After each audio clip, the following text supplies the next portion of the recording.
With 101.7 The Fox, I'm Scott Less. Today, the Less is More Lounge has found its way downstairs underneath the HP Pavilion as we're with one of the biggest bands on the planet and the killer bass player from that band, here with Robert Trujillo from Metallica. How you doing today, my man? I'm doing great. Thank you for your time. We're very excited for you guys to be rocking the stage tonight as you are the newest member of Metallica. Congratulations on the sounds of a phenomenal release of Death Magnetic. Thank you, appreciate that. As the new bass player, did you have any opportunity to show what you're really made of in the writing and the songwriting process when you went into the studio to work on Death Magnetic? I think that the music of Death Magnetic is pretty challenging, so to get through an arrangement is, a task in itself. In terms of writing, I mean, the door was wide open. For me, it was more about absorbing the process and kind of seeing how Metallica writes and prepares a song and arranges a song, and it was about the learning experience. I've been in many situations in my career writing, and I really wanted to just kind of absorb it more. But I was there every day. They included me, so I have plenty of moments on the song.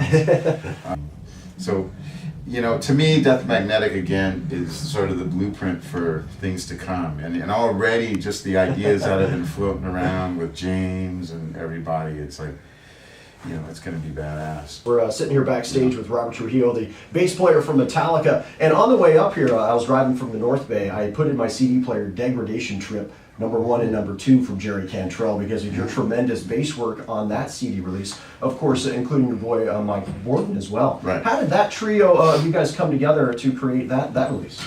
Well, that was an interesting time. Degradation Trip is probably one of my favorite recordings. And I mean, there was a lot involved in it. It was a dark time for Jerry. During that time, that's when actually Lane had passed away. We were into the recording of the album, and so that was a difficult time for Jerry, and he was also, it was a dark time for him, the drugs and just everything that was going on in his life. So there's a lot in that album. It's deep, it's very dynamic. I love it. It's one of those records where if you've got the time, you have to sort of dive into it on a long drive or whatever. And I mean that righteously, because it's not about one song, it's about the whole dynamic of it. It's like a Pink Floyd record where you listen top to bottom, and it's like one whole picture.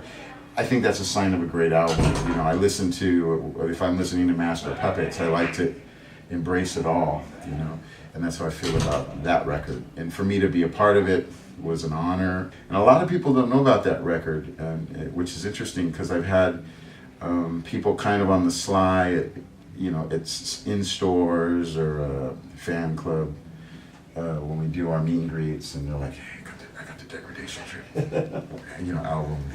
album, whatever, package, and it's great. And it's like, cool. It's like, okay. It is great. It's anyway, tremendous. Thank you. Appreciate that. And it was interesting because when everybody, and I think the entire world together, heard that you were announced as the new bass player for Metallica, first thing that came to mind for me was Suicidal Tendencies. Because as I was growing up, Suicidal, to me, the mainstay of Suicidal was those two major releases that you really had your influence on, Lights, Camera, Revolution, and The Art of Rebellion. Do you ever go back to listen to those records to see how much you really changed the sound of that band? Well, it's funny that you mentioned that, because I have, and so that happens with me. I'll record an album, and then I won't want to hear it, for a while, years. I mean, like 5 years maybe or longer. With that, in that situation, it's been like 15 years or something. Wow.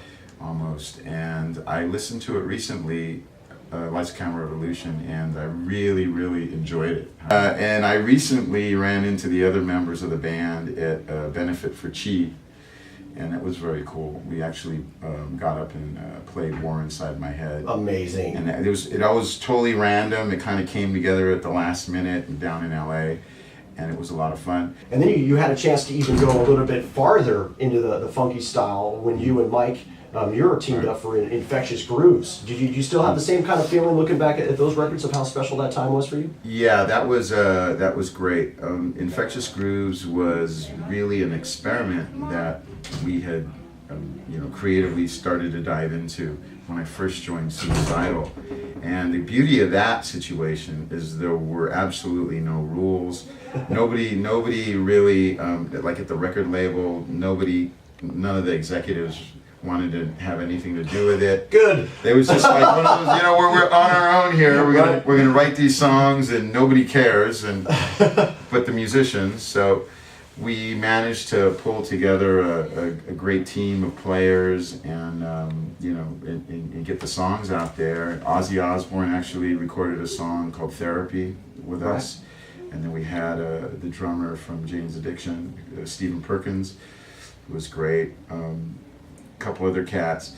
And, we made something that I felt was very special. It's the same thing where I don't listen to the album after I record it, and then I'll end up, in a bar or a club somewhere in Japan, and then, I'm hearing this song, and I go, that's pretty cool. Who is that? And then, like, whoa, wait, that's my band. I'll tell you what's going on in my mind. So does anybody have any Advil? Because this hangover is killing me. I'm not a heavy drinker and I don't condone it to people that care, but it was a 2-day audition, and the first day was like fly on the wall, hanging out, just getting to know the guys. Absorb. Yeah, I mean, obviously I knew them from '93 and '94 when Suicidal toured with them, but I hadn't seen them in a very long time.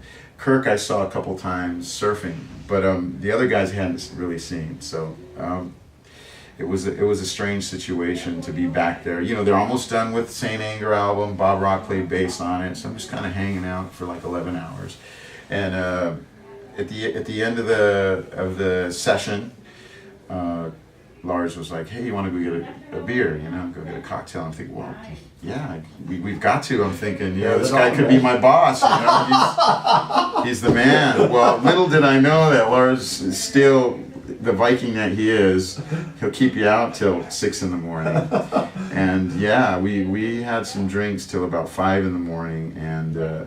And I had to wake up. I guess it was probably like 9. I woke up, so I had very little sleep, and I had a pounding headache. And here I am at HQ, and I see this on the documentary. Whenever I see that footage of me sitting down at the meeting and then playing battery and all that, I'm just going, "Oh man, that was a mess." But you know what? In a way, maybe it was not such a bad thing, because I think it was kind of a way for him to. People talk about hazing and all that. I don't know if hazing is the right word, but I think it was a part of the process for him. Obviously not for the other guys, but I think to be in this band, it's an interesting position, because not only do you got to cater to the music, but you got to cater to the personalities. Sure, and the personalities are all very different. Lucky us. Thank you, Robert Trujillo from Metallica, for your time tonight, and best of luck in 2010. And we look forward to more new rock from Metallica. Right on.